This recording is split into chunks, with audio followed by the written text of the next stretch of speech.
sometimes the most dangerous people are the ones who choose to hide in plain sight. In a world where reputation means everything and first impressions can destroy careers, what happens when someone deliberately lets others underestimate them? What happens when the quiet guard standing in the corner, the one everyone laughs at, the one who can't seem to hit a target to save his life, is actually the most lethal person in the room? Marcus Chen had spent 3 years perfecting the art of being overlooked. 3 years of missing shots on purpose, 3 years of enduring laughter, 3 years of being the royal guard that everyone pitied. But, behind those humble eyes lay secrets that could change everything. Because sometimes, the best place to hide the galaxy's deadliest weapon is behind a mask of incompetence. When the shooting range echoes with mockery and his fellow guards place bets on how badly he'll miss today, Marcus simply smiles and adjusts his grip. They have no idea they're standing next to a man who once held the record for the longest confirmed kill in SAS history. They don't know about the classified missions, the impossible shots, or the lives he's saved from shadows. But, today, something is different. Today, the wrong people are watching. And, Marcus Chen is about to learn that some secrets are too dangerous to keep, even when revealing them might cost him everything he's worked to protect. The morning sun cast long shadows across the Royal Guard training facility as Marcus Chen walked toward the shooting range, his steps deliberately unhurried. Around him, dozens of elite guards prepared for their weekly marksmanship assessment, their polished armor gleaming, their confidence radiating from every movement. Marcus looked different from the rest. His armor was standard issue but somehow seemed to hang awkwardly on his frame, as if he'd never quite learned how to wear it properly. His weapon, while well-maintained, was held with what appeared to be uncertain familiarity. "Here comes our favorite entertainment," laughed Sergeant Reynolds, a mountain of a man whose biceps strained against his uniform sleeves. He nudged his companion, Corporal Hayes, who immediately perked up with anticipation. 10 credits says Chen doesn't hit a single target today. "That's not even a bet anymore," Hayes replied, grinning widely. "Last week he somehow managed to hit the ceiling." "The ceiling? I didn't even know that was possible from that angle." The laughter spread through the group like wildfire. Other guards began gathering around, placing their own wagers on just how spectacularly Marcus would fail this time. Some bet on whether he'd hit the target frame, others wagered on which direction his shots would go wild. It had become a weekly tradition, a source of amusement that broke the monotony of their rigorous training schedule. Marcus heard every word, saw every smirk, felt the weight of every mocking glance. He'd heard it all before, countless times over the past 3 years. The jokes, the whispers in the corridors, the way conversations stopped when he walked by. To his fellow guards, he was Marcus Chen, the man who somehow managed to pass the Royal Guard entrance exam despite being possibly the worst shot in the entire organization. They couldn't understand how he'd gotten through the screening process, but regulations stated that once you were in, you stayed in unless you committed a serious offense or voluntarily resigned. What they didn't know was that Marcus Chen was exactly where he wanted to be. He approached his assigned shooting station with the same uncertain gait he'd perfected over years of practice. Every movement was calculated to appear clumsy, every gesture designed to reinforce the image of incompetence he'd carefully constructed. He fumbled slightly with his weapon as he checked the ammunition, allowing just enough hesitation to make observers wonder if he remembered how to load it properly. "All right, guards, you know the drill," called out Captain Morrison, the range master whose voice could cut through steel. Morrison was a career military man, decorated veteran of 3 interplanetary conflicts, and someone who took marksmanship very seriously. His disappointment in Marcus was barely concealed, but military protocol demanded he treat all guards equally during official assessments. Standard qualification course. 50 rounds at varying distances. You have 45 minutes. The range fell silent except for the soft hum of the automated target systems coming online. Targets materialized at distances ranging from 50 meters to 300 meters, some stationary, others moving in unpredictable patterns. This wasn't just about accuracy, it was about adaptability, quick thinking, and the ability to engage multiple threats under pressure. Marcus positioned himself in his lane, weapon raised with what appeared to be considerable effort. His stance was all wrong, his grip too loose, his breathing pattern irregular.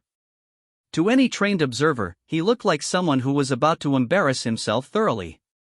The first shot echoed across the range. It went wide, missing the 50-meter target by at least 2 meters to the right. The bullet embedded itself harmlessly in the reinforced wall, exactly where Marcus had intended it to go.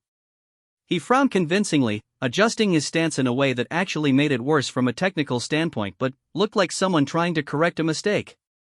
From the observation area, the laughter began again. "Classic Chen," whispered one guard to another.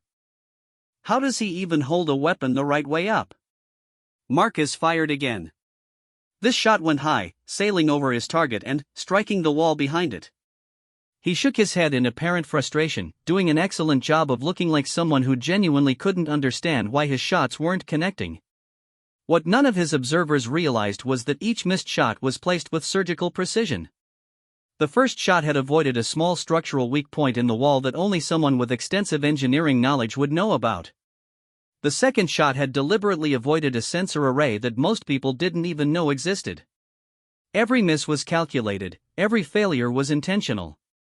Meanwhile, around him, other guards were performing admirably. Sergeant Reynolds was placing shots in tight groupings, his military training evident in every squeeze of the trigger. Corporal Hayes was slightly less precise but still well within acceptable parameters. The newer recruits were struggling somewhat, but even their worst efforts were significantly better than Marcus's apparent attempts. As the assessment continued, Marcus maintained his performance. Shot after shot went astray, each miss accompanied by increasingly elaborate displays of confusion and self-doubt. He adjusted his scope incorrectly, changed his stance to something even more unstable, and generally behaved like someone who had no business holding a weapon. But those who knew what to look for might have noticed something odd. Despite his apparently random shooting pattern, his misses were never dangerous. Not once did a stray bullet head toward the observation area or ricochet in a way that could cause injury. His incompetence, while complete in terms of hitting targets, was remarkably safe. Captain Morrison watched with barely concealed exasperation. In his 30 years of training soldiers, he'd never encountered someone quite like Marcus Chen. The man had somehow passed every other aspect of Royal Guard training with adequate marks. His physical fitness scores were acceptable, his knowledge of protocols was sufficient, his loyalty was unquestioned. But put a weapon in his hands, and he became a liability. "Chen," Morrison called out during a brief pause in the assessment, "remember what we discussed about breathing control?" "Yes, sir," Marcus replied, his voice carrying just the right amount of nervous uncertainty. "Breathe in, hold, squeeze slowly, breathe out." "That's close enough," Morrison sighed. "Just try to get one shot on target today." "One shot. That's all I'm asking." The request hung in the air like a challenge, but Marcus knew he couldn't afford to meet it. Not yet. Not when so much depended on maintaining his cover. He nodded earnestly, raised his weapon again, and proceeded to place his next shot 3 meters to the left of his intended target. The groans from the observation area were audible even through the soundproofed glass. As the assessment drew to a close, Marcus had successfully failed to hit a single target. 50 rounds fired, 50 misses recorded. It was actually somewhat impressive in its consistency, though not in the way anyone watching would appreciate. Other guards began cleaning their weapons and comparing scores. The conversation invariably turned to Marcus, as it always did after these sessions. "I still don't understand how he got through basic training," muttered Private Jackson, a recent recruit who was still trying to establish his place in the hierarchy. "I mean, they must have shooting requirements, right?" "Different standards for different roles," Reynolds explained with the authority of someone who'd been in the service for over a decade. "Some positions prioritize other skills. Maybe Chen's good at paperwork or something." The irony wasn't lost on Marcus. If they only knew about the paperwork he'd actually handled over the years, classified mission reports, intelligence briefings, target assessments that had shaped military policy across 3 star systems. But that was a different life, one he'd deliberately left behind when he'd accepted this assignment. As he cleaned his weapon with the same apparent unfamiliarity he'd shown while firing it, Marcus allowed his mind to wander to the real reason he was here. 3 years ago, he'd been approached by someone whose authority was so high clearance that Marcus still didn't know their real name. The mission was simple in concept but incredibly complex in execution: infiltrate the Royal Guard, establish a deep cover identity, and wait for further instructions while maintaining a low profile. The low profile part had been his own innovation. In an organization full of elite warriors and highly trained soldiers, the best way to avoid attention was to be completely unremarkable. And what could be more unremarkable than being the worst shot in the entire royal guard? But the waiting was getting harder. 3 years of pretending to be incompetent, 3 years of enduring ridicule, 3 years of letting people underestimate him at every turn. There were moments when he wanted nothing more than to show them what he could really do, to demonstrate that the man they mocked was actually one of the most skilled marksmen in the galaxy. The temptation was strongest during moments like these, when the laughter was loudest and the derision was most apparent. It would be so easy to simply adjust his stance, control his breathing, and put 50 rounds through the exact center of 50 different targets. The shock on their faces would be worth almost anything. But discipline had always been Marcus's greatest strength, even back in his SAS days. He'd learned to wait, to watch, to endure whatever was necessary to complete the mission. And this mission, whatever its ultimate purpose, was far from complete. As the guards began to file out of the range, Captain Morrison approached Marcus with the expression of someone about to deliver difficult news. "Chen, we need to talk," Morrison said quietly. "My office, 10 minutes. Marcus felt a small spike of concern but kept his expression neutral. "Did I do something wrong, sir?" "Just 10 minutes, Chen. We'll discuss it then." As Morrison walked away, Marcus wondered if his cover was finally starting to crack. 3 years was a long time to maintain any deception, and even the most carefully constructed false identity could develop flaws under sustained scrutiny. He finished cleaning his weapon and headed toward Morrison's office, his mind already running through contingency plans. If his cover was blown, he'd need to extract quickly and cleanly. But leaving now would mean abandoning whatever mission he'd been placed here to accomplish, and Marcus had never failed to complete an assignment. The corridors of the Royal Guard facility were familiar to him now, every turn and doorway memorized through years of routine. Other guards nodded politely as he passed, some with barely concealed smirks that suggested they'd already heard about his latest shooting performance. Marcus acknowledged each greeting with appropriate humility, playing his role perfectly even as his mind raced with possibilities. Morrison's office was exactly what you'd expect from a career military man, Spartan, organized, and filled with commendations and photographs from various campaigns. Morrison sat behind his desk, reviewing what appeared to be Marcus's personnel file. "Close the door and have a seat, Chen," Morrison said without looking up. Marcus complied, settling into the chair across from Morrison's desk with the same uncertain manner he maintained everywhere else. But, inside, his instincts were fully alert, every sense tuned for signs of danger or discovery. Morrison finally looked up, his expression unreadable. "Chen, I'm going to ask you a direct question, and I want a direct answer. Are you deliberately missing those targets?" The question hung in the air between them like a loaded weapon. Marcus had prepared for this moment, had rehearsed his response countless times. But, sitting here, looking into Morrison's experienced eyes, he realized that his answer might determine not just his cover, but the entire future of his mission. "Sir, I don't understand what you mean," Marcus replied, injecting just enough confusion into his voice to sound genuine. "I'm trying my best, but I've never been good with weapons. Some people just don't have the talent, I guess." Morrison studied him for a long moment, and Marcus could feel the weight of that experienced gaze. Finally, Morrison leaned back in his chair. "Chen, in 30 years of training soldiers, I've seen every type of poor marksman there is. I've seen people with vision problems, people with hand-eye coordination issues, people with psychological barriers to firing weapons. But you're different." Marcus kept his expression carefully neutral. "How so, sir?" "Your misses are too clean. Too safe. In 3 years, you've never had a shot ricochet dangerously or head toward the observation area. You've never had a negligent discharge or a weapon malfunction. Your safety protocols are actually excellent. It's just your accuracy that's terrible." This was dangerous territory. Morrison was more observant than Marcus had given him credit for, and the careful pattern of his failures was apparently more noticeable than he'd hoped. "I take safety very seriously, sir," Marcus said carefully. "My father was a hunter, and he always taught me that even if you can't hit what you're aiming at, you never point a weapon anywhere you don't want a hole. It was a good response, partially true and delivered with convincing sincerity. Morrison nodded slowly, but his eyes remained suspicious. Here's what's going to happen, Chen. You're going to get additional training. Private lessons, one-on-one coaching, whatever it takes to bring your marksmanship up to minimum standards. I can't have a royal guard who can't hit the broadside of a barn. Marcus felt a moment of genuine concern. Private lessons would make maintaining his cover much more difficult, especially if Morrison was already suspicious about his performance patterns. Sir, I appreciate the offer, but I don't think additional training will help. I've always been terrible with weapons, even back in basic training. Maybe I'm just not cut out for this kind of work. Morrison's expression hardened.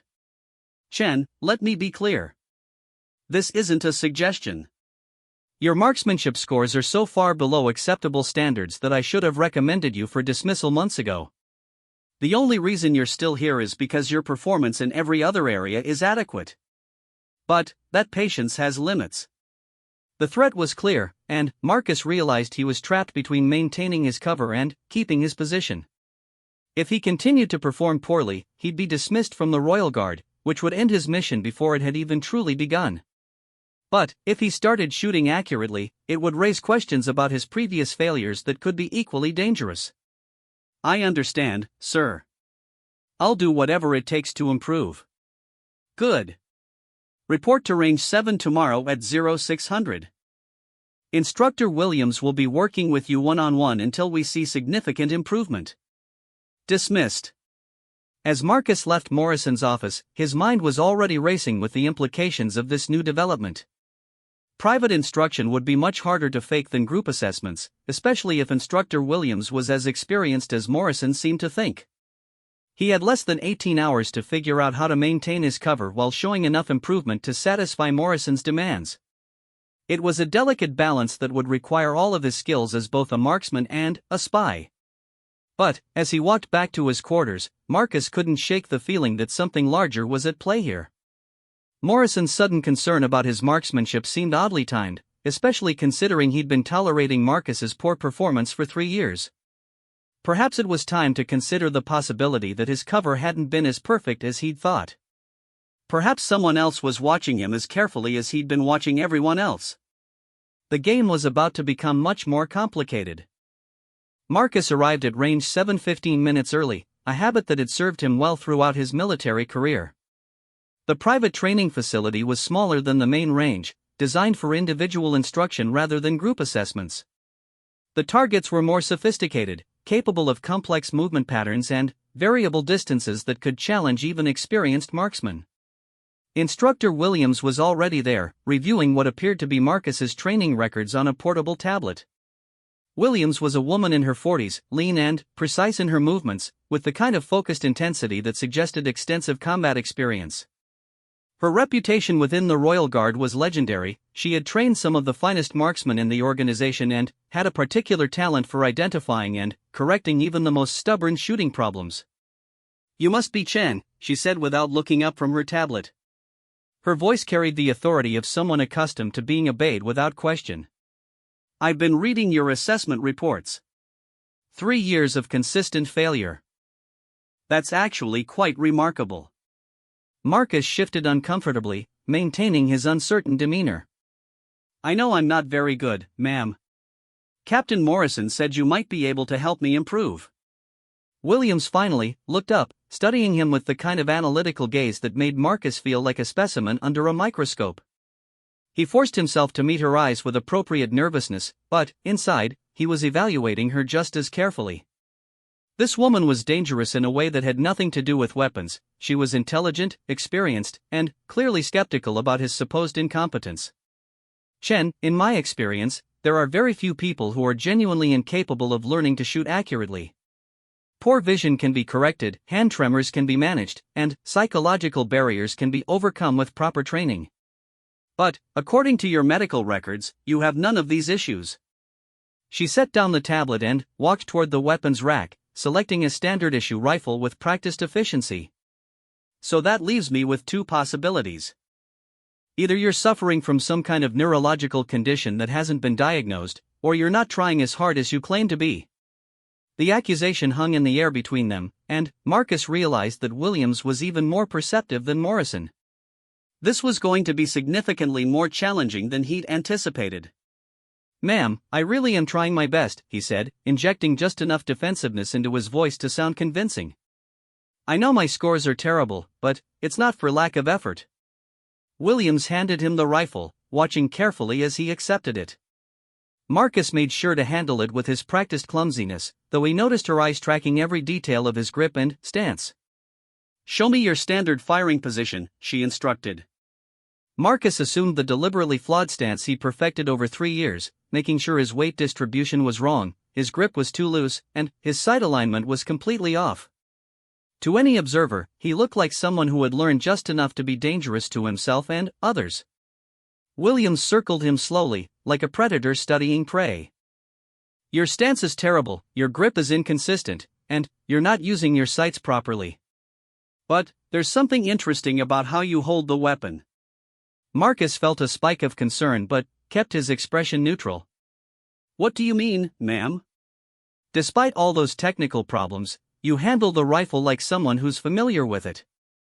You don't fumble with the safety, you didn't need to think about where the trigger was, and your muscle memory seems to know the weapon's balance point even if your conscious mind doesn't seem to understand how to use it properly." This was exactly the kind of observation Marcus had been hoping to avoid. Williams was clearly more experienced at analyzing shooters than he'd given her credit for, and his carefully constructed incompetence was apparently not as convincing as he'd thought. "I've been training with these weapons for 3 years, ma'am. I guess some basic familiarity would be expected, even if I can't shoot straight." "Perhaps," Williams said, though her tone suggested she wasn't entirely convinced. "Let's start with the fundamentals. Stance first." For the next hour, Williams put Marcus through a comprehensive analysis of his shooting technique, correcting each flaw with patient precision. Under her instruction, Marcus had to carefully calibrate his responses, showing enough improvement to satisfy her expectations while avoiding any display of actual competence. It was exhausting work, requiring constant mental calculation. He had to remember to make specific mistakes, to struggle with concepts that were second nature to him, and to show gradual improvement without revealing that he already understood everything she was teaching. "Better," Williams said as Marcus adjusted his stance according to her instructions. "Now let's work on your grip. The weapon should feel like an extension of your body, not like a foreign object you're trying to control." Marcus nodded eagerly and made the requested adjustments, being careful to overcompensate in ways that would create new problems while appearing to address the old ones. It was a delicate balance that required all of his acting skills. "Your grip pressure is inconsistent," Williams observed. "Too tight with your support hand, too loose with your strong hand. This will cause your shots to pull to the left." She was absolutely right, of course. Marcus was deliberately creating these problems to explain his poor accuracy, but hearing them described so precisely by someone who clearly knew her craft was oddly satisfying. In another life, under different circumstances, he would have enjoyed learning from someone with Williams's expertise. "Now let's try some dry firing to work on your trigger control," Williams continued. "Don't worry about hitting targets yet, we need to establish proper fundamentals first." For the next 30 minutes, Marcus performed dry firing exercises under Williams's watchful eye. She corrected his breathing technique, adjusted his trigger finger placement, and provided detailed feedback on his sight alignment. Throughout it all, Marcus had to consciously perform poorly while appearing to make genuine effort to improve. "Your trigger control is actually not terrible," Williams admitted after watching him cycle through several dozen dry fires. "You're not slapping the trigger or jerking the weapon off target. But your follow-through needs work, and you're not maintaining consistent sight picture." Marcus nodded seriously, as if absorbing this information for the first time. In reality, he'd been deliberately introducing these flaws to mask his actual capabilities, but Williams's analysis was helping him understand how his deception might be improved. "I think we're ready to try some live fire," Williams announced, activating the range's target system. "We'll start close, 25 meters, stationary target. Just focus on applying what we've practiced." This was the moment Marcus had been dreading. Under Williams's direct supervision, maintaining his facade of incompetence would be much more difficult.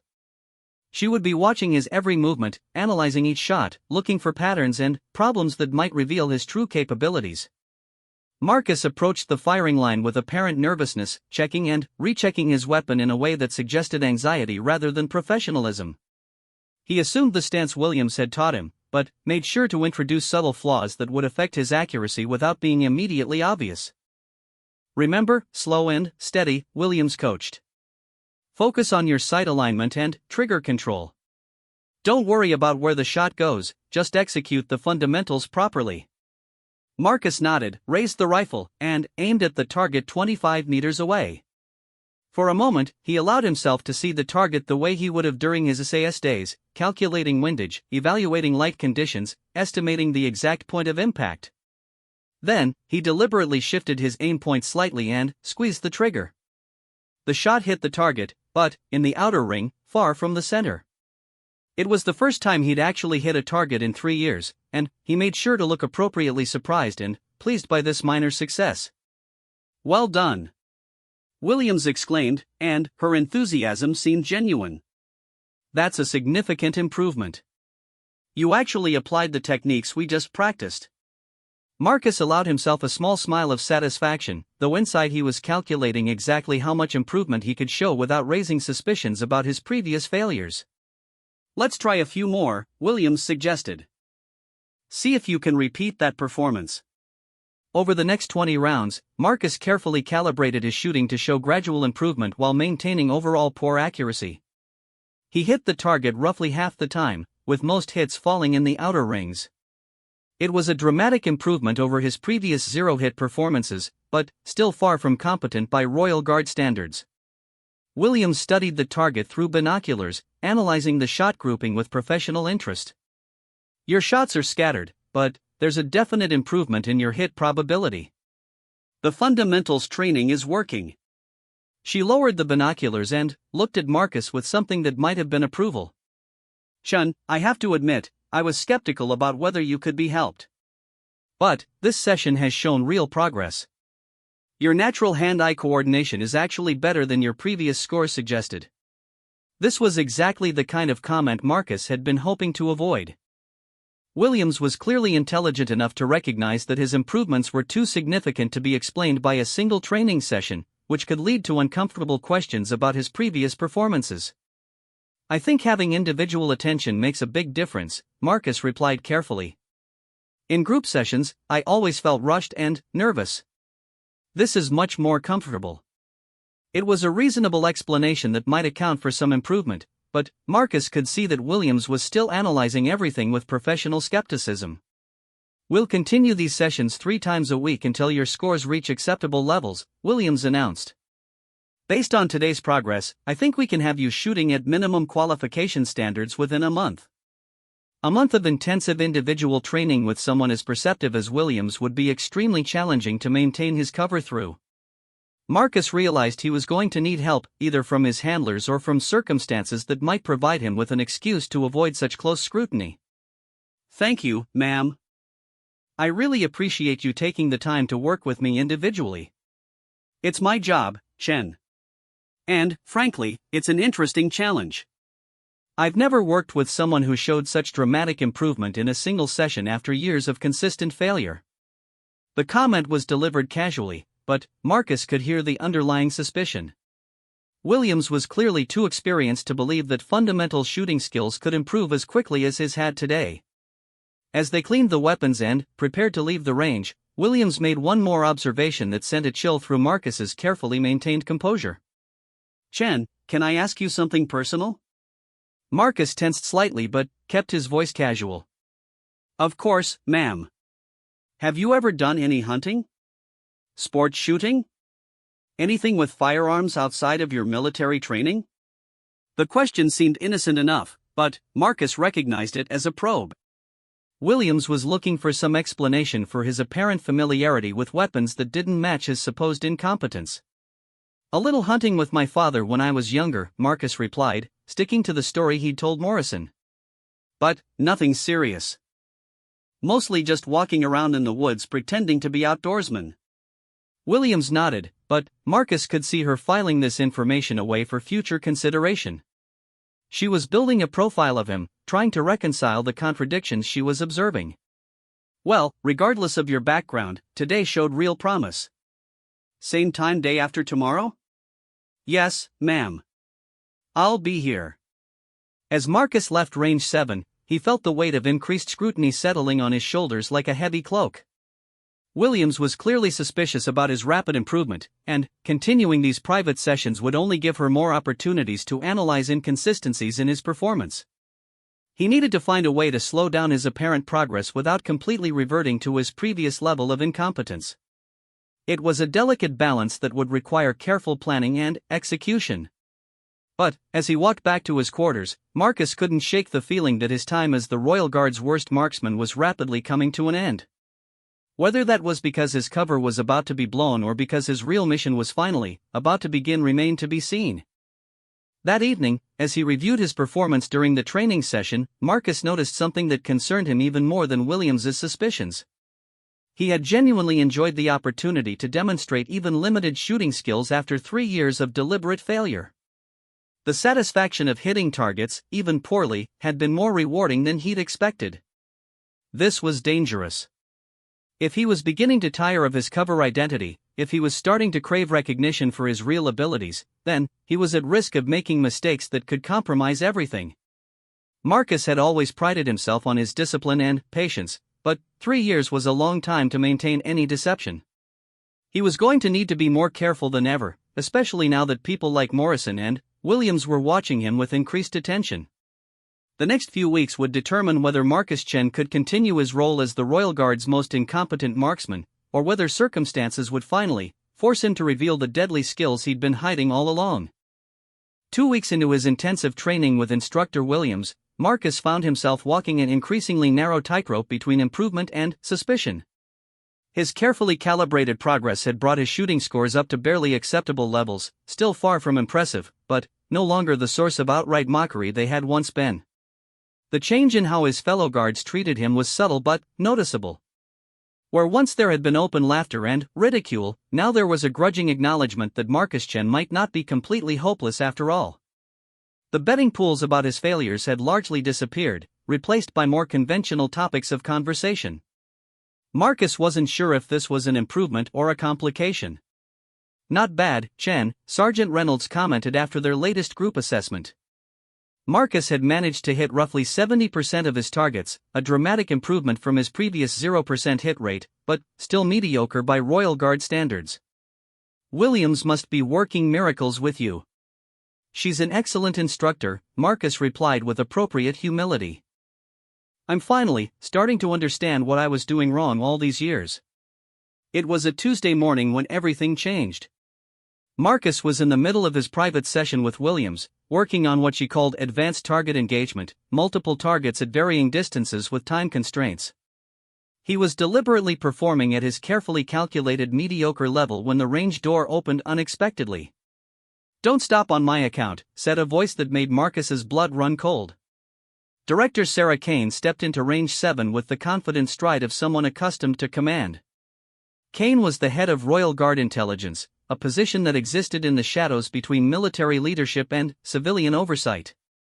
Her presence at a routine training session was about as routine as a supernova in the palace courtyard.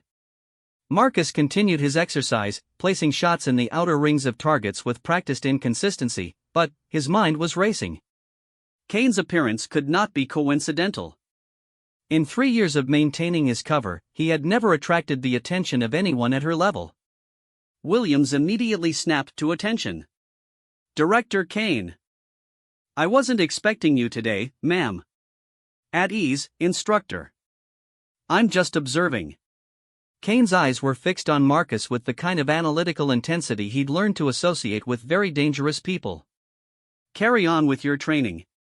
Marcus finished the exercise with his usual mediocre performance, hitting 6 out of 10 targets with no shots in the center ring.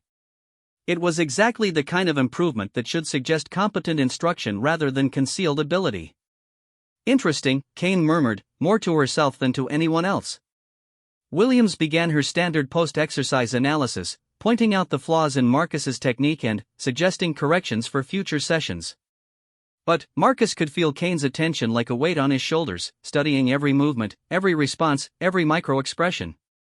"Chen," Kane said suddenly, interrupting Williams's critique. "How long have you been with the Royal Guard?" 3 years, ma'am, Marcus replied, maintaining his deferential tone while internally preparing for whatever test was coming. "And, before that?" "Colonial Security Forces, ma'am." 4 years of service on Kepler Station. It was his cover story, carefully constructed and backed by falsified records that should hold up to any reasonable scrutiny. But Kane's questions felt like probes, searching for weaknesses in his constructed identity. "Kepler Station," Kane repeated thoughtfully. "Interesting posting. Not much action there, I imagine." "No, ma'am. Mostly routine patrol duties and administrative work." Kane nodded slowly, but Marcus could see her cataloging his responses for future analysis. This was not a casual conversation, it was an interrogation disguised as polite inquiry. "Williams," Kane said, turning her attention to the instructor, "what's your professional assessment of Guard Chen's progress?" Williams straightened slightly, clearly aware that her answer was being evaluated as much as Marcus's performance. "Significant improvement, ma'am. When we started 2 weeks ago, Chen couldn't hit a target at 25 meters. Now he's achieving acceptable accuracy at twice that distance." "Acceptable," Kane repeated. "But not exceptional." "No, ma'am. Competent, but not exceptional." Kane's smile was cold and calculating. "Sometimes competence is more dangerous than excellence, don't you think? Excellence draws attention. Competence hides in plain sight." The comment hit Marcus like a physical blow. Kane wasn't just suspicious, she knew something. The question was how much, and what she intended to do with that knowledge. "I'm not sure I understand, ma'am," Williams replied, genuine confusion evident in her voice. "Of course not," Kane said dismissively. "Chen, I'd like you to demonstrate something for me. Load your weapon with a full magazine and wait for my instruction." Marcus complied, his hands steady despite the adrenaline now coursing through his system. Whatever test Kane had in mind, it was going to be significantly more challenging than anything Williams had put him through.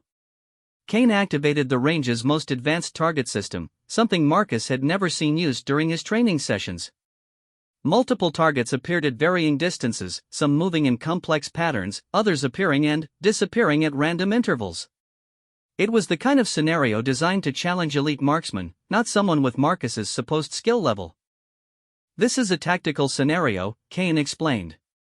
"Hostile targets mixed with civilians. Your job is to engage only the hostile targets while avoiding civilian casualties. You have 60 seconds. Williams looked shocked.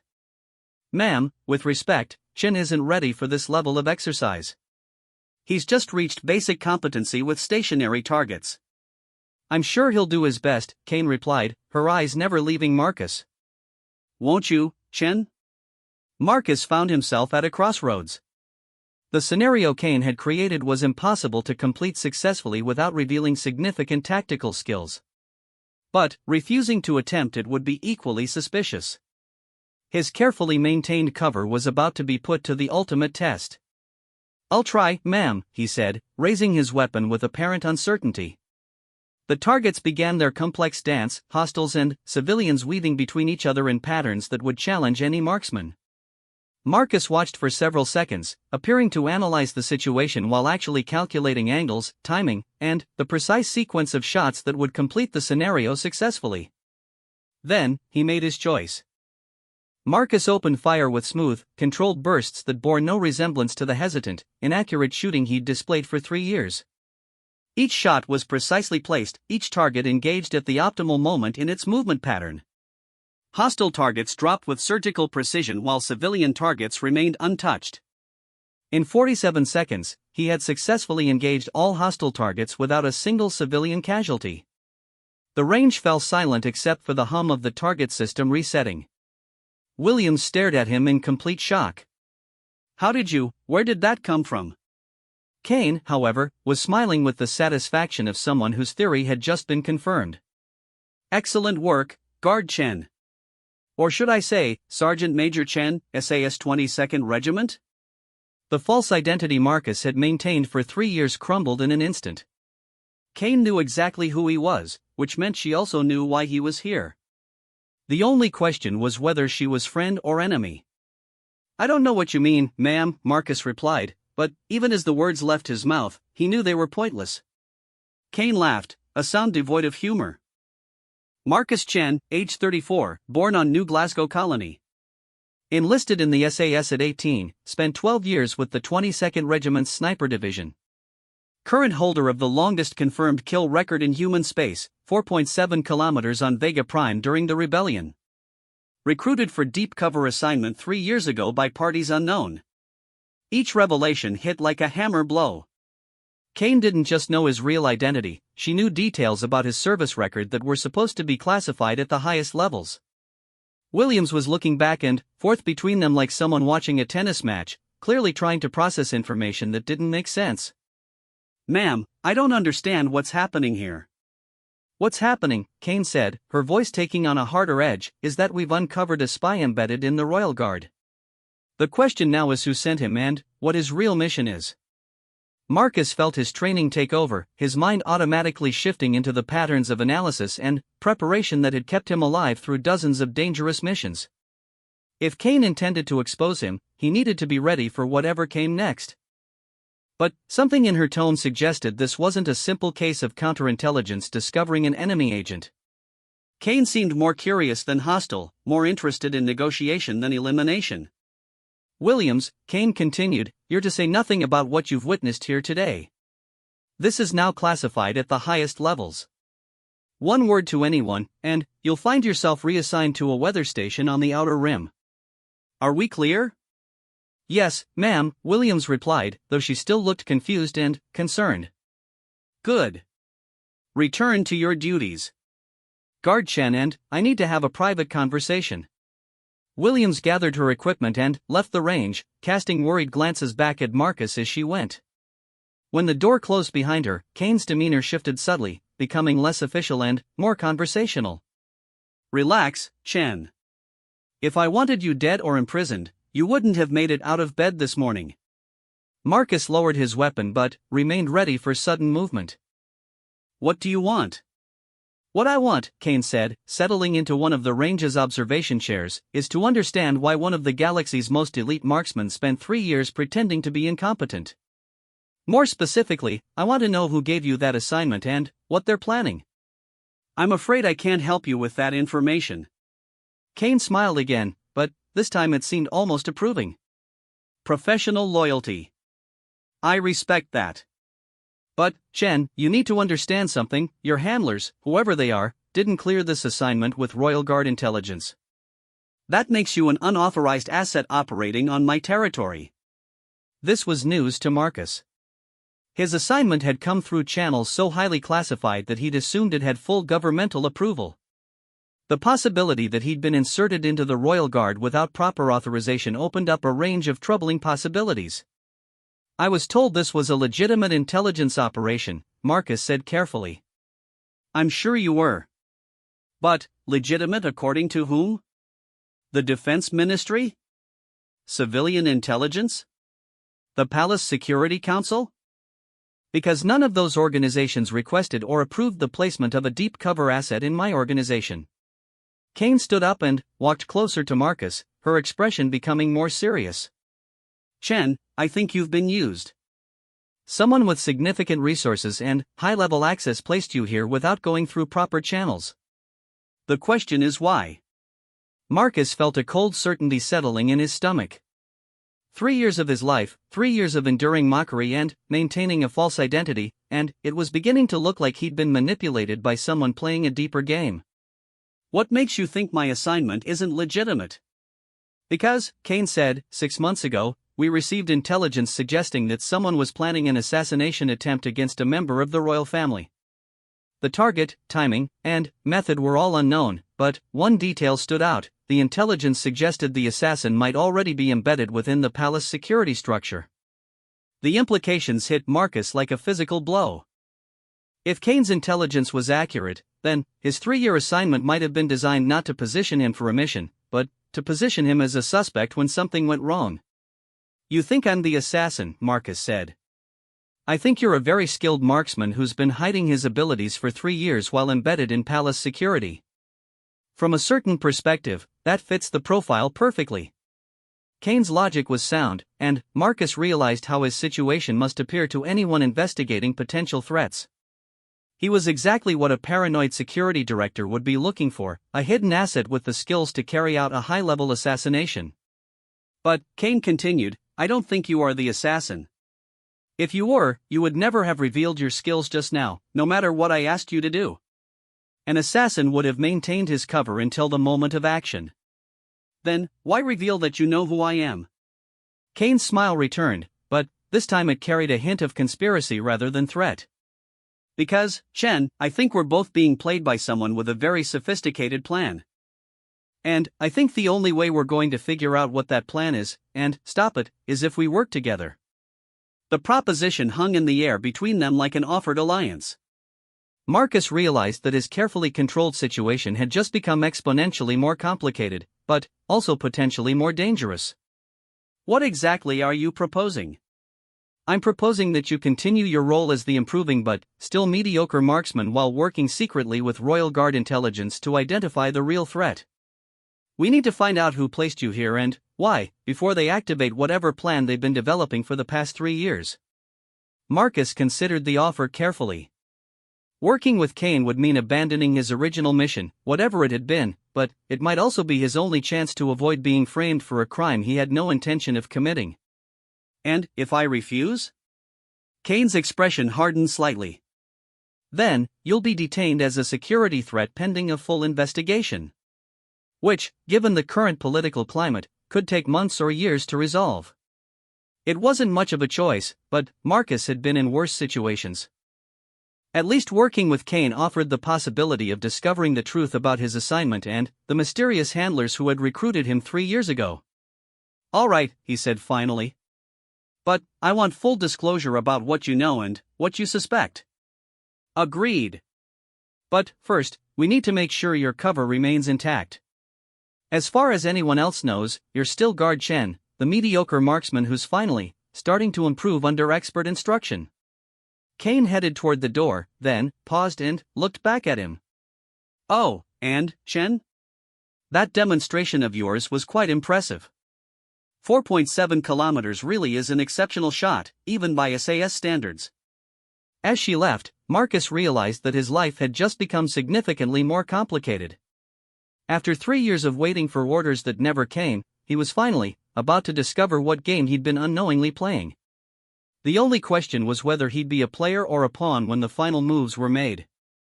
The secure briefing room deep beneath the Royal Guard headquarters was a place Marcus had never expected to see. 3 levels below ground level, shielded against electronic surveillance, and accessible only to those with the highest security clearances, it represented the true heart of palace security operations. Director Kane sat across from him at a conference table that had probably hosted discussions determining the fate of entire star systems. Between them lay a thick folder containing what Kane had described as "everything we know about your situation," a phrase that had both intrigued and worried Marcus in equal measure. "Before we begin," Kane said, activating additional security protocols that made the room hum with electromagnetic interference, "I need to make something clear. What we discuss here cannot leave this room. If you're still working for whoever placed you in the Royal Guard, if this is some kind of test or manipulation, then you're about to receive information that could compromise ongoing operations and endanger lives." Marcus met her gaze steadily. "I understand the risks. But, Director, I need you to understand something as well. I've been operating blind for 3 years. My original handlers gave me one instruction: maintain cover and wait for further orders. Those orders never came." Kane opened the folder and spread several photographs across the table. Marcus recognized them immediately, surveillance photos of himself taken at various points over the past 3 years. The quality was professional, suggesting dedicated monitoring rather than casual observation. "We've been watching you since about 6 months after your arrival," Kane explained. "Not because we suspected you initially, but because your background story didn't quite add up under close scrutiny." She pointed to one of the photographs, showing Marcus in the palace corridors. Kepler Station Colonial Security has excellent record keeping. When we requested your service files for routine background verification, we discovered some interesting discrepancies. Marcus studied the documents Kane placed before him. They appeared to be genuine colonial security records, complete with his photograph and service details. But he could see subtle indicators that suggested sophisticated forgery, the kind of work that required significant resources and high-level access to government databases. The records exist, and they're convincing, Kane continued, but they were inserted into the system retroactively. Someone with considerable technical capability created a complete false identity and inserted it seamlessly into official databases. How can you be certain they're false? Kane smiled grimly. Because we contacted the commanding officers listed in your file. 2 of them are dead, killed in unrelated incidents over the past 5 years. The third one, Colonel Martinez, had some very interesting things to say about Guard Marcus Chen. She activated a holographic display that showed a middle-aged man in colonial security uniform. Colonel Martinez served at Kepler Station during the time period indicated in your records. He's also blessed with an eidetic memory and complete personnel files going back 15 years. The recording began to play, showing Colonel Martinez in what appeared to be a formal interview setting. Marcus Chen? Martinez was saying. No, I never had anyone by that name under my command. I remember all my personnel, and there was definitely no Chen during that 4-year period. Whoever created those records did their homework, though. They got the administrative details right, the unit designations, even the specific assignments we were handling during those years. But the person they described never existed in my command structure. Kane paused the recording. So we have someone with the resources to create false identities, insert them into multiple government databases, and do so with enough sophistication to fool initial background checks. This suggests involvement at very high levels of either government or private intelligence organizations. Marcus felt the pieces of a much larger puzzle beginning to take shape. His assignment hadn't been a routine intelligence operation, it had been part of something more complex and, potentially more dangerous. Who else knows about this? He asked. Currently? You, me, and 3 members of my senior staff. We've been conducting this investigation very quietly because we weren't sure who we could trust. Kane activated another display, this one showing a timeline with various events marked in different colors. 6 months ago, we received the intelligence I mentioned about a potential assassination attempt. The source was anonymous but highly detailed, suggesting inside knowledge of security protocols and procedures. She highlighted several points on the timeline. Notice anything interesting about the timing? Marcus studied the display carefully. The anonymous intelligence had been received exactly 2.5 years after his arrival at the Royal Guard, precisely the midpoint of his assignment if his handlers had planned a 5-year operation. Someone wanted you to start investigating at that specific time, Marcus realized. Exactly. Whoever is running this operation wanted us to discover you, but not too early and not too late. They've been orchestrating events according to a very specific timeline. Kane brought up another set of documents. We've also been monitoring communications patterns looking for any unusual activity that might relate to the potential threat. Most of what we found was routine, but there were some interesting anomalies.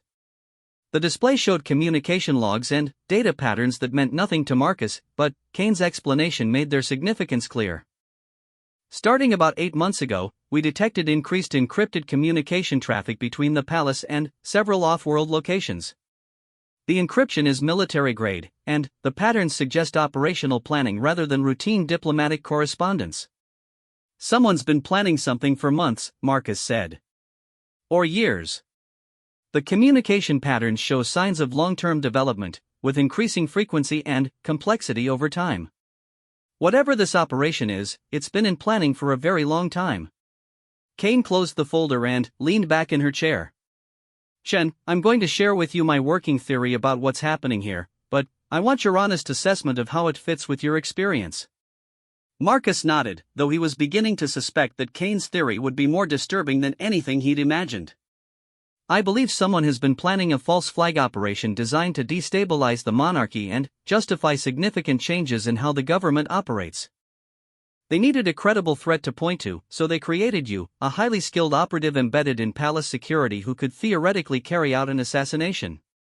The cold logic of the plan was undeniable. Marcus could see how his presence would provide perfect justification for any number of security crackdowns or political changes. But they couldn't just plant evidence of my existence, Marcus said, following the logic. They needed me to actually be here, actually be discovered, actually represent a genuine threat. Precisely. And they needed the discovery to happen at exactly the right time to support whatever political or security changes they're planning to implement. Kane activated one final display, this one showing a complex organizational chart with numerous question marks and uncertain connections. The problem is, we still don't know who's running this operation. The level of resources and access required suggests government involvement, but it could be domestic or foreign, official or rogue. Marcus studied the chart, trying to identify any patterns or connections that might provide insight into the larger conspiracy. But the more he learned, the more complex and dangerous the situation appeared. There's something else, Kane said, her tone becoming more serious. The intelligence we received about the assassination attempt included one additional detail. The target isn't just any member of the royal family, it's Princess Elena, and the attempt is supposed to happen during the Founding Day ceremony next week. The significance of this hit Marcus immediately. Founding Day was the most important ceremonial event of the year, attended by thousands of dignitaries, broadcast across the galaxy, and representing the monarchy at its most visible and symbolic. An assassination during that event would have catastrophic political implications. Next week, Marcus repeated. That doesn't give us much time. No, it doesn't. Which is why I need to know, are you willing to help us identify and stop whoever is really behind this plot? Marcus considered the offer carefully. 3 years ago, he'd accepted an assignment that he'd believed was serving his government and his principles. Now he was being asked to work against that assignment to prevent what appeared to be a much larger and more dangerous conspiracy. What exactly are you asking me to do? Kane's expression became grimly determined. I'm asking you to continue your role as guardian while working secretly with my team to identify the real threat. We need to find out who's been manipulating events, what their ultimate goal is, and how they're planning to activate their operation during Founding Day. And if my original handlers make contact with new orders? Then, you follow those orders while keeping us informed. We need to see how this plays out, but we also need to be ready to intervene if necessary. Marcus realized he was being asked to become a double agent in a conspiracy he didn't fully understand, working against people who might be his own government, to prevent an attack that might be designed to frame him. It was exactly the kind of complex, dangerous situation that his SAS training had prepared him for. All right, he said finally. But I want to know everything your investigation has uncovered, and I want to be involved in all aspects of the operation moving forward. Kane smiled for the first time since their conversation had begun. Welcome to Royal Guard Intelligence, Sergeant Major Chen. I have a feeling the next week is going to be very interesting. As they began planning their next steps, Marcus couldn't shake the feeling that he was finally beginning to understand the game he'd been unknowingly playing for 3 years. But understanding the game and winning it were two very different things. The real challenge would be staying alive long enough to see how it all ended. Over the next several hours, Kane briefed Marcus on the full scope of their investigation. The picture that emerged was of a conspiracy far more complex and dangerous than anything he'd imagined when he'd first accepted his assignment 3 years ago. We've identified at least 12 individuals who have had unusual access to palace security information over the past 2 years, Kane explained, showing him surveillance photos and personnel files. Some are palace staff, some are government officials, and some are private contractors who've worked on various projects. Marcus studied the faces carefully, looking for anyone who might have been involved in his original recruitment. But none of them looked familiar, which suggested either very sophisticated operational security or the involvement of people he'd never met directly. Have you been able to establish any connection between these individuals and my handlers? Kane shook her head. That's one of the most frustrating aspects of this investigation. Your recruitment and placement appear to have been handled by a completely separate organization or cell. The operational security has been exceptional. She activated another display showing communication intercepts and financial records. However, we have been able to trace some of the resources used to create your false identity. The work was expensive and required access to multiple government databases. That narrows down the list of possible organizations significantly. Marcus examined the financial data, noting the sophisticated methods used to obscure the money trail. This level of operational security suggests military or intelligence community involvement. Agreed. But, whether it's domestic or foreign, official or rogue, remains unclear. Kane's analysis was interrupted by a soft chime from the room's communication system. She activated a secure channel, and the voice of one of her senior staff members filled the room. Director, we've got movement on the surveillance targets. 3 of them have initiated encrypted communications within the past hour, and there's been unusual activity at several locations we've been monitoring. Kane's expression became immediately alert. Timeline acceleration? Possibly. The communication patterns match what we identified as operational planning signatures. Whatever they're preparing for, it appears to be moving into active phase. Marcus felt his training instincts engage as the situation shifted from investigation to active operation. Director, if they're accelerating their timeline, then they might be preparing to activate my original mission parameters. Kane nodded grimly. Or they've detected our investigation and are moving to implement their plan before we can stop them. She stood up abruptly, her demeanor shifting from analytical to operational. Chen, I need you to return to your normal duties immediately. Continue your training sessions with Williams, maintain your cover as the improving marksman, and wait for any contact from your handlers. And if they do make contact? Kane's smile was cold and determined. Then, we finally get to see what this has all been building toward. But, Chen, whatever orders they give you, remember that you're working for Royal Guard intelligence now. The safety of Princess Elena and the stability of the monarchy take precedence over any other considerations. As Marcus left the secure briefing room and returned to the normal world of palace corridors and routine duties, he realized that his 3 years of waiting were finally over. The game was moving into its final phase, and he was about to discover whether he'd been a player or a pawn all along. But, regardless of his handler's original intentions, Marcus Chen had made his choice. Whatever happened next, he would not allow himself to be used as a weapon against innocent people. The only question was whether the choice would be enough to prevent the catastrophe that someone had been planning for 3 years. The message arrived at 0347 hours on a Tuesday morning, exactly 72 hours before the founding day ceremony. Marcus was awakened by a soft chime from his personal communicator, a sound he'd been expecting for 3 years but had almost stopped believing he would ever hear. The message was simple, encoded in a cipher he recognized from his original briefing: asset activation. Proceed to coordinates 34.7 to 89.2 at 1400 hours. Come alone. Execute Protocol 7 upon confirmation. Protocol 7. Marcus felt his blood run cold as the implications hit him. He'd been briefed on Protocol 7 during his original recruitment. It was a termination protocol, designed to eliminate high-value targets with maximum deniability. The coordinates would lead him to a location where he'd receive final mission parameters and equipment. After 3 years of wondering what his real assignment would be, Marcus finally had his answer. His handlers intended him to assassinate Princess Elena during the founding day ceremony. He immediately activated the emergency communication protocol Kane had given him, sending a coded message that would alert Royal Guard intelligence to the activation of his original mission. Within minutes, his personal communicator buzzed with Kane's response: proceed as directed. Full surveillance and support will be in place.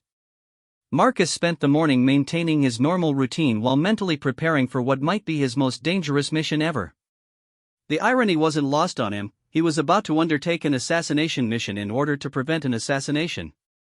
At 1345 hours, he left the palace complex and made his way to the coordinates specified in the message. They led him to an abandoned warehouse in the industrial district, the kind of location that would be perfect for a clandestine meeting while remaining invisible to casual observation. Marcus approached carefully, every instinct alert for signs of danger or surveillance. But the area appeared genuinely deserted, which somehow made him more nervous rather than less.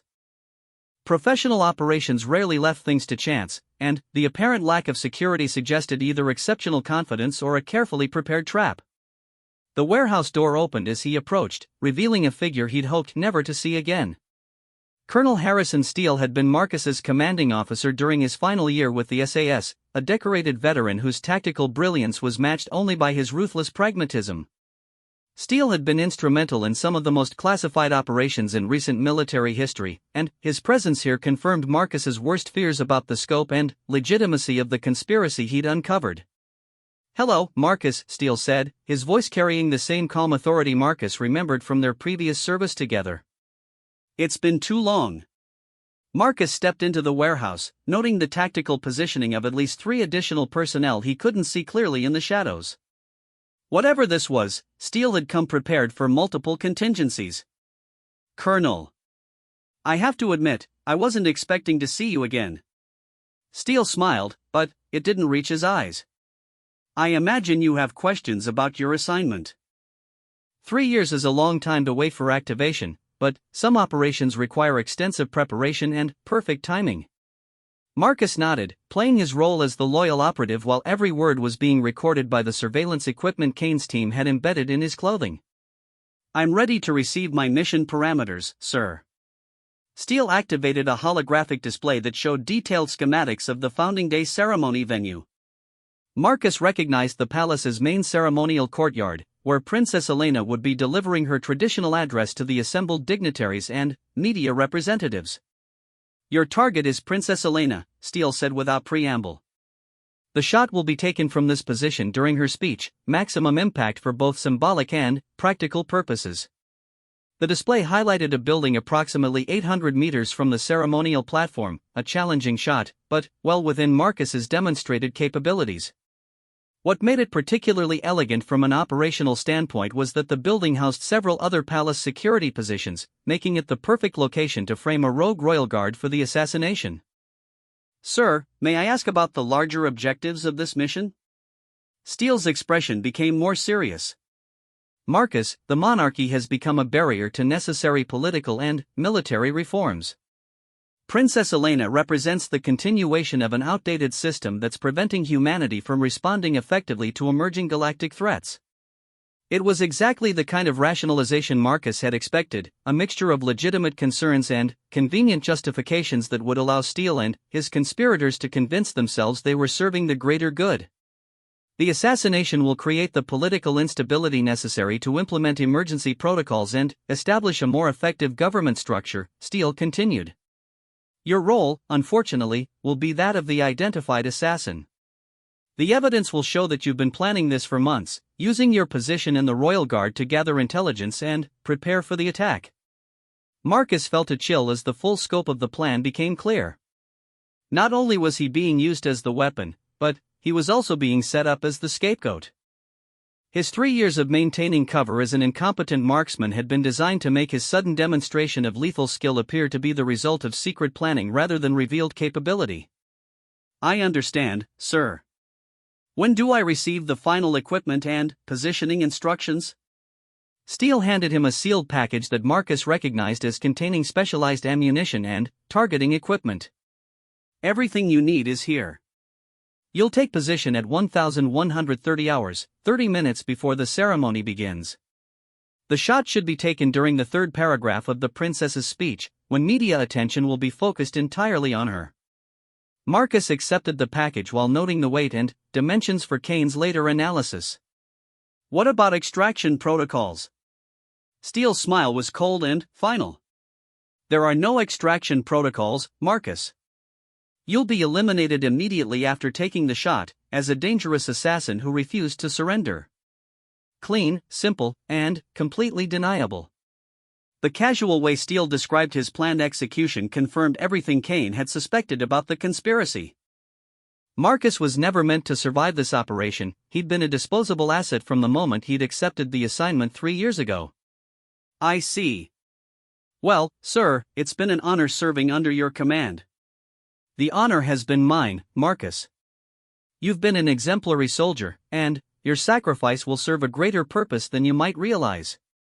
As Marcus left the warehouse, he reflected on the bitter irony of the situation. Steele genuinely believed he was serving humanity's best interests, just as Marcus had once believed he was serving his government's legitimate intelligence objectives. The line between patriotism and treason was often thinner than anyone wanted to acknowledge. But, regardless of Steele's motivations, Marcus had no intention of allowing Princess Elena to be assassinated or of being used as a pawn in someone else's political game. He activated his emergency communication protocol as soon as he was clear of the warehouse, transmitting a coded message that would bring Kane's full operational team into play. The next 72 hours would determine whether they could prevent the conspiracy without revealing the full scope of their knowledge to the conspirators. Kane's response came within minutes. Package received. Operational plan activated. Maintain cover until ceremony. Marcus spent the next 2 days following his normal routine while Kane's team worked frantically to prepare their countermeasures. The challenge was preventing the assassination without alerting Steele's organization to the fact that their plot had been discovered and neutralized. On the morning of Founding Day, Marcus reported to his assigned security position with the sealed package Steele had given him hidden in his equipment kit. Around him, hundreds of royal guards were taking their positions for the ceremony, unaware that one of their colleagues was supposedly planning to commit the most shocking political crime in recent history. Instructor Williams approached him as he checked his equipment. "Big day today, Chen. How are you feeling?" Marcus managed a nervous smile that wasn't entirely acting. "A little anxious, ma'am. This is my first major ceremonial duty." "You'll do fine. Just remember everything we've worked on in training." The irony of her comment wasn't lost on Marcus. Everything they'd worked on in training had been designed to conceal his real abilities, but today he might need to use those abilities to save a life rather than take one. At 1,130 hours, Marcus made his way to the building Steele had identified as his shooting position. The location was perfect for the assassination attempt, clear sightlines to the ceremonial platform, multiple escape routes, and positioned in a way that would make it appear to be the work of a rogue royal guard rather than an external threat. Marcus set up his position according to Steele's instructions while noting the tactical modifications Kane's team had made to the surrounding area. Hidden surveillance equipment, repositioned security personnel, and subtle changes to sightlines that would make the assassination much more difficult to execute successfully. At exactly 1,200 hours, Princess Elena stepped onto the ceremonial platform to begin her Founding Day address. She was a striking figure in her formal robes, radiating the kind of quiet dignity that had made her one of the most popular members of the royal family. Marcus raised his rifle and sighted through the scope, placing the crosshairs exactly where Steele's plan required them to be. From this distance, with his level of skill, the shot would be routine. Princess Elena would be dead before anyone even heard the sound of the rifle firing. But, as Marcus waited for the third paragraph of the speech that would be his signal to fire, he noticed something that made his blood run cold. 3 other positions around the ceremonial courtyard were also occupied by figures with rifles trained on the platform. Steele hadn't been content to rely on Marcus alone. The conspiracy included multiple shooters, positioned to ensure that even if one failed, the assassination would still be completed. Marcus realized with horrifying clarity that preventing this assassination would require more than simply refusing to take his assigned shot. Princess Elena began the third paragraph of her speech, her voice carrying clearly across the courtyard as she spoke about the unity and strength of humanity in the face of galactic challenges. It was exactly the kind of idealistic rhetoric that Steele and his conspirators believed made her a barrier to necessary military reforms. Marcus made his choice. Instead of targeting Princess Elena, he shifted his aim to the nearest of the other sniper positions and squeezed the trigger. The shot took the assassin through the center of mass, eliminating the threat before he could fire on the princess. Immediately, Marcus shifted to the second position and fired again, his years of SAS training allowing him to engage multiple targets with mechanical precision. The second assassin dropped without ever realizing he was under attack. The third assassin, apparently realizing what was happening, attempted to take his shot at Princess Elena despite the unexpected resistance. Marcus's third shot caught him just as he was squeezing his trigger, causing his bullet to go wide and strike the platform several meters from the princess. Chaos erupted in the ceremonial courtyard as security personnel realized they were under attack. Princess Elena was immediately surrounded by bodyguards and rushed to safety while royal guards began searching for the source of the gunfire. Marcus quickly dismantled his rifle and prepared to blend back into the responding security forces, but he was interrupted by the arrival of Colonel Steele and 2 armed associates. "That wasn't the plan, Marcus," Steele said, his voice carrying deadly disappointment. "You were supposed to eliminate the target, not protect her." Marcus faced his former commanding officer with the calm professionalism that had served him throughout his military career. "The plan changed, Colonel. I decided that some orders aren't worth following." Steele's associates raised their weapons, but Marcus was already moving, using the confined space and his superior tactical training to engage them before they could bring their guns to bear. Years of close-quarters combat training with the SAS made the encounter brief and decisive. When the shooting stopped, Steele lay wounded but alive, along with his 2 associates. Marcus secured their weapons and activated his communication protocol to summon Kane's team. "This is Chen. Threat neutralized. 3 suspects in custody, Princess Elena is safe." Kane's response was immediate and filled with relief. "Outstanding work, Sergeant Major. Recovery team is en route." As Marcus waited for Kane's people to arrive, he reflected on the events of the past 3 years. He'd been recruited for what he'd believed was a legitimate intelligence operation, manipulated into a conspiracy he'd never understood, and, finally, forced to choose between following orders and following his conscience. The choice had been easier than he'd expected. When Kane arrived with her team, she found Marcus sitting calmly beside his 3 captives, his rifle disassembled and secured according to proper protocols. "Chen, that was exceptional work. You prevented a catastrophe and captured the primary conspirators." Marcus looked up at her with the expression of someone who'd finally completed a very long and difficult mission. "Director, I think I'm ready to stop pretending to be a terrible marksman now." Kane's laugh was filled with genuine relief and admiration. "I think that can be arranged, Sergeant Major. Though I have to say, your performance as Guardian was quite convincing." 3 years of practice, Marcus replied. "But I'm looking forward to going back to hitting what I aim at." As the conspirators were led away and the ceremonial courtyard began to return to normal, Marcus realized that his real mission had finally been completed. Not the mission he'd been given by Steele and his conspirators, but the mission he'd chosen for himself, to protect innocent people and serve the greater good, regardless of who gave the orders. Princess Elena was safe, the conspiracy had been exposed, and Marcus Chen could finally stop being the Royal Guard's worst marksman. It had been a long 3 years, but some missions were worth the wait.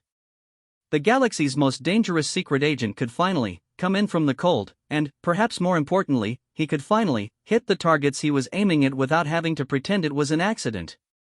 As Kane often said, sometimes the most dangerous people are the ones who choose to hide in plain sight. But, sometimes, those same people choose to step into the light at exactly the right moment to save lives and preserve the peace they've sworn to protect. Marcus Chen had spent 3 years being underestimated and overlooked. But, when it mattered most, he'd proven that the quiet guard in the corner, the one everyone thought couldn't hit a target to save his life, was actually the most lethal protector the princess could have asked for. The Royal Guard would never look at their marksmanship scores quite the same way again.